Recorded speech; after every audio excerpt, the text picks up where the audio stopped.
Chapter 4. Loneliness. Just as the morning sun had begun to bleed under the door of Valyn's cottage, a soft rap roused her from her sleep. The last 2 days of racing thoughts had almost settled, but she supposed it was too good to be true. Maybe Asta had given up and left, satisfied by the fact that Valyn had promised not to leave. As another knock rang out, she realized that was clearly not the case. She thought for a moment, deciding to stay in bed and let Asta do as she pleased until defeat would urge her to go home. That was the best course of action. At least, until the smell of bread wafted from under the door, and all semblance of dignity fled. How long had it been since she had eaten bread? Valyn could scarcely remember her mother's deft hands, red from heat, lowering a steaming loaf onto a table with scattered dishes yet to be cleaned. The memory left as quickly as it had come, leaving a painful ache in her chest. She did not deserve bread, though her mouth watered. She pulled her blanket over her head, stifling most of the fragrance, her stomach protesting with a growl. Valyn ignored her body, attempting to go back to sleep. There was another gentle knock, this time accompanied by a voice. "Lady Valyn," Asta said, her muffled words just loud enough for Valyn to make out. "The bread will get colder the more you dally." Leave it at the door, Valyn thought, though she stayed silent. "It really would be a pity," Asta said, her tone now almost chiding. "What use is honey without bread?" Damn it. Valyn rose from her bed, tying up her dark, tousled hair with a leather cord. Before opening the door, she suddenly became self-conscious, and hoped it would not show. Why should she care how she looked to Asta? Just a couple of days before, she had seen the girl sniveling in a cave. Surely the sight of Valyn in the morning was not as bad. With that thought comforting her, she undid the hook lock on the door and opened it. Early morning light washed over her and warmed her skin, and she drank in the sight of Asta. She was wearing her usual clothing, oversized bag and all. Her deep blue hair was cascading over her shoulders, clean and smooth, a welcome change from what it had looked like in the cave. What stopped her were the white bandages she saw peeking out from her sleeves, the expanse of them covering her wrists. Valyn stared, her mind trying to piece together what they could be hiding. Thankfully, Asta did not seem to notice. Her hands were occupied with the bread wrapped in cloth, so to her, it likely seemed as though Valyn was entranced by the loaf. "Good morning," Asta said brightly, holding the bread out in offering. Valyn took it with as little greed as she could, but the thought of a warm, soft bite of it was all she wanted. Her hand still swiped it rather abruptly, and Asta laughed. The sound was natural, but Asta's hands jerked just the slightest bit at Valyn's quick movements. She made a mental note to move a bit slower next time. Asta put her hands behind her back and leaned to look past Valyn's shoulders, glancing curiously into the cottage. "You know," she began, her voice light and playful, "it would be only fair to taste the fruits of my labor." Valyn's brows knit in confusion. Asta paused for a moment, waiting for a response, but none came. She sighed. "I made it. I had hoped to share." The gift suddenly seemed like too much, too fast. The idea of the girl spending time and effort on something for Valyn was unsettling. Valyn tried to shove the bread back to her, but Asta took a step back, shaking her head. "It was a hope, nothing more. Here." Asta reached into her pack, procuring a small glass jar filled with amber-colored honey. "This is for you as well." Valyn took the jar more in wonder than anything else, her eyes locked on the way the sun shone through it. Valyn could not remember honey, and again, it truly did feel like a gift she did not deserve. She was about to say so, but held her tongue when Asta took a few more steps back, now out of arm's reach. "They are yours to do with as you please. I shall come another time, perhaps not so early. I apologize for waking you." Valyn didn't say a word as Asta turned on her heel and walked into the forest, disappearing into the greenery like a piece of silver lost among emeralds. She should have thanked her, but she did not want to encourage her any more than she evidently already had. So Valyn turned as well, fleeing into her home and closing the door behind her. Valyn gingerly placed the gifts on her dining table, looking at them for a long moment before deciding that wasting them would serve no one. She unwrapped the cloth, and a subtle warmth radiated from the golden crust that had her stomach rumbling in seconds. Her hand tore into the bread as though she had claws. She lifted a chunk to her nose, smelling it with her eyes closed in pleasure. It tasted as good as it smelled, and it took all her self-restraint not to devour it all that instant. Instead, she tore another piece and paired it with a strip of dried venison. It was delicious, every bite, and Valyn spent the next few minutes in bliss. A shuffle at the door snapped her out of it, and she brushed the crumbs off her hands, quietly making her way towards the sound. She yanked the door open, just in time to see Asta nearing the trees again. Valyn looked down at her feet, where a pile of fresh blackberries rested upon a pair of large leaves. Asta's head spun, her eyes connecting with Valyn's. She just smiled and pointed at the berries. Valyn found herself at an impasse. She should let Asta leave and take all the gifts for herself without any thanks.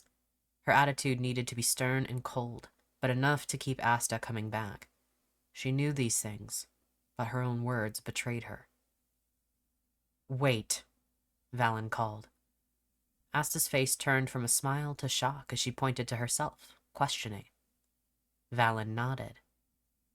Asta's smile could have stopped time, Valyn thought, as the girl nearly skipped over to her.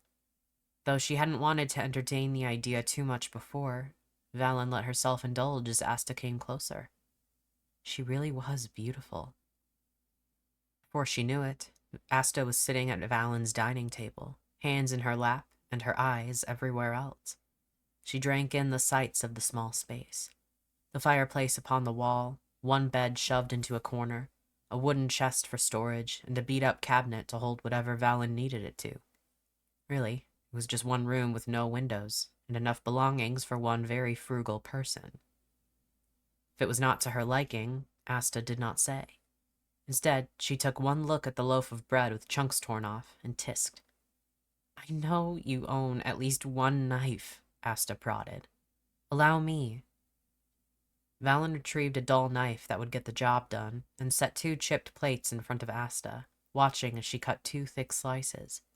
She then beckoned to Valyn, motioning towards the blackberries Valyn had haphazardly shoved in her pocket. They were relatively unscathed, wrapped in leaves with only a few that had gotten crushed. Asta placed them upon the slices of bread, then used the knife to drizzle honey on top. Valyn took a seat across from her, feeling utterly useless. Why was Asta serving her like this? And why was Asta so fixated on her at all? She had just determined to ask outright when Asta spoke first. "Thank you for inviting me in," Asta said, taking a bite of bread. Valyn just sank her teeth into her own slice, looking anywhere but at the girl across from her. "My lady, I have been wondering, how old are you?" Asta asked as casually as if she were at a dinner party. Valyn figured she could answer questions as long as they stayed surface level. 25. Asta nodded, swallowing another bite. "Only a 2-year difference between us, then. I am the younger of the 2 of us, if you're wondering." She had wondered, but did not say so. Valyn did not want to let Asta know how she held on to every word, thinking more and more that her voice was almost canary-like, light and musical. In the peace of the cottage, with a meal shared between them, Valyn felt her guard loosen. She did not want it to come back up. "How long have you lived here?" Asta began. "The woods of Setfast are an odd place for you to settle." Asta was right, but the answer to why had no real reason besides that it was as far from Behar as Valyn could get without leaving the land of Kirin entirely. She should have gone farther still, but could not find it within herself to abandon the land she was born in. Though Behar was ash and memory now, she could not fully leave it. Setfast was dangerously close to Kirin Castle, the grand structure housing the royal family. Though they knew of her, they had never sent anyone to track her down. Quite the opposite. They never left their castle, not a single one of them. But the woods outside the town were deep, keeping Valyn hidden for years, until Asta found her. 18 years, Valyn answered. A look crossed Asta's face that Valyn could not read. It was almost pity, but something far more complicated clouded her pale eyes. An awfully long time to spend alone, she said finally, voice barely above a whisper. Valyn did not know how to respond, so she kept eating her bread. Asta's voice went back to normal, though her gaze would not rest upon Valyn. Your name, it's lovely. Where does it come from? That was a question Valyn found pride in answering, and she spoke wistfully, her own gaze drifting to her dagger that hung from a hook on the wall. In my culture, the children are often named after our ancestors. I was named after my grandmother. I was told she was beloved, and so my mother bestowed the name upon me in hope that I would inherit some of it. Though I never met her, I heard only praise. The odd expression from before resurfaced on Asta's face, but her voice was the same. Kind of them to name you so. It was more ironic than anything, Valyn thought. She was named after a woman who had seemingly done no wrong, and Valyn would never be able to say the same for herself.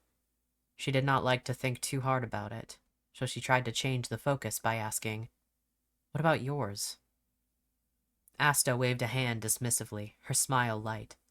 Oh, something about stars or holiness. I never had the chance to ask more. Never had the chance, Valyn wondered aloud. I live with an elven troop. We have moved from place to place for as long as I can remember. They adopted me, more or less. They have been kind.